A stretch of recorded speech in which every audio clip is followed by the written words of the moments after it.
Bom dia, boa tarde, boa noite, bem-vindo ao GUTEC. Hoje a gente vai falar sobre processadores. Eu sou o cientista da computação.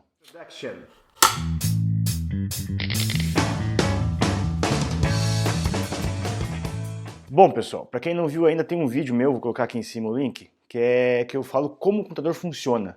Um sobre hardware, um sobre software. E lá eu dou uma pincelada sobre o processador. Bom, o processador é o cérebro do computador. É lá que as coisas são feitas, é ele que faz as contas necessárias para a gente conseguir fazer tudo que a gente faz no computador. Só que para explicar um processador, a gente precisa falar um pouquinho também sobre a hierarquia de memória, porque isso tem um grande impacto no desempenho do processador. Então, para mostrar essas coisas para vocês, eu vou lá para o meu computador aqui e vou mostrar uns slides de maneira bem fácil para vocês entenderem. Então, pessoal, aqui está o teu computador. Então, o teu computador, ele tem a placa-mãe lá dentro, ele tem todas as entradas e saídas, os dispositivos de entrada e saída, né? E tem o antigo e velho gabinete. Nem todos devem conhecer hoje essa coisa antiga, o computador de mesa, né? Mas lá você tem um gabinete. E daí dentro dele você tem uma coisa chamada processador, então o cérebro do computador. E esse cérebro do computador, o que ele faz são contas. No final das contas, tudo que chega para ele são continhas. Para simplificar bem, eu vou fazer depois um vídeo sobre circuitos lógicos, a gente vai entender como essas contas são feitas. Mas por enquanto vamos pensar que o computador está fazendo contas. Só que na verdade, como eu já contei para vocês, o computador não trabalha com números decimais, trabalha com números binários. Tem que ver um vídeo aqui que eu faço transformação de binário para decimal.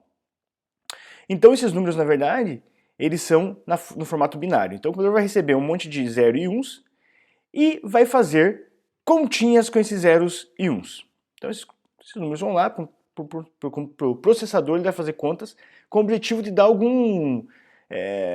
executar alguma tarefa que você queira. Bom, mas é muito importante entender que existe uma hierarquia de memória que vai ter um impacto no desempenho do processador. Então o processador, quando ele precisa fazer essas contas, ele precisa buscar a informação que ele quer fazer a conta. Então onde estão essas informações que ele precisa para fazer a conta? Bom, essas informações podem estar em diferentes lugares. Basicamente, quatro lugares muito importantes aqui que você tem que lembrar. Os registradores, que ficam ali mesmo no processador. A cache, que está dentro do processador, pode estar em volta dele, depende da arquitetura, mas uma memória muito rápida e muito próxima do processador. Tem a memória RAM, que você já conhece, e tem o SSD ou o HD, que é o disco rígido, que é a memória secundária, aquela que as informações são guardadas a longo tempo.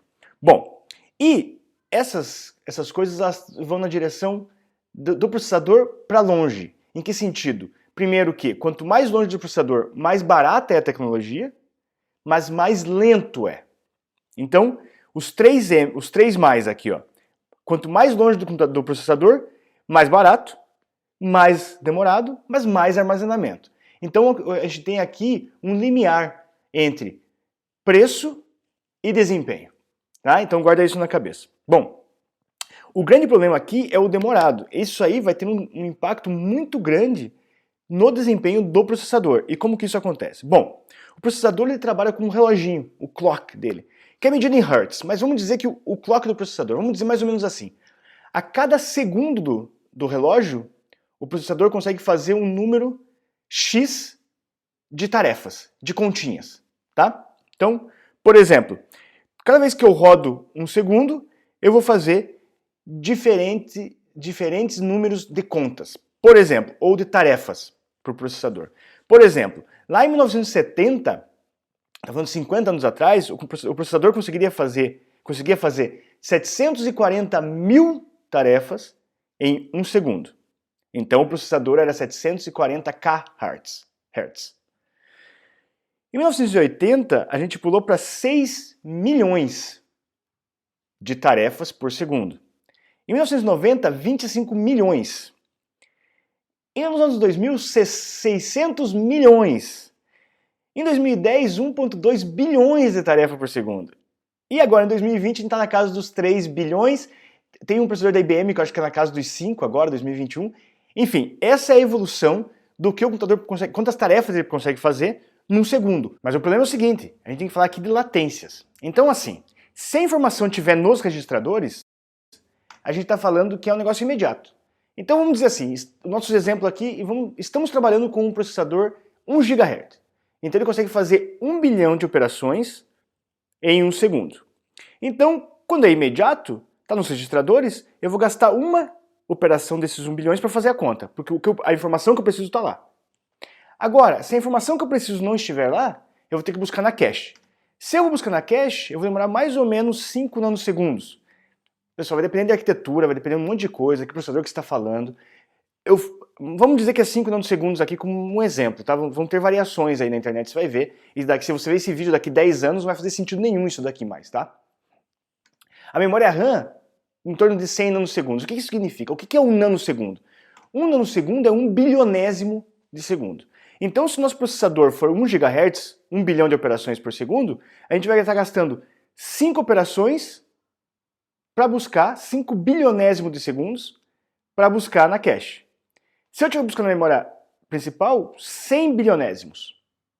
Então, mas ainda a gente está na mesma ordem de grandeza, a gente está falando de nanosegundos. E quando a gente vai para SSD, a gente está falando de milionésimo por segundo, a gente está falando de microsegundos, que é 1 segundo divididos em 1 milhão. Então é 10 a menos 6. Então a gente mudou a ordem de grandeza.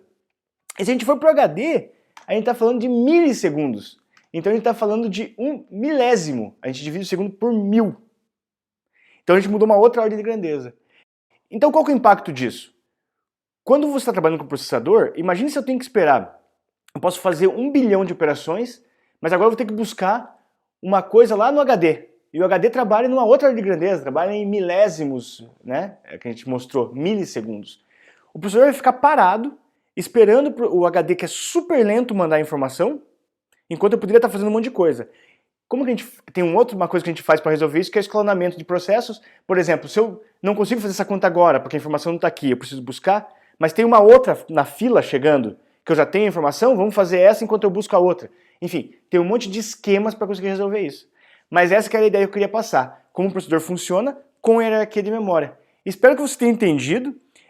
Eu quero fazer um outro vídeo falando só como as memórias funcionam, a memória principal, o HD mesmo, ou até a cache, como é que essas informações passam de um lugar para o outro. E por hoje é isso. E fiquem ligados. Um grande abraço.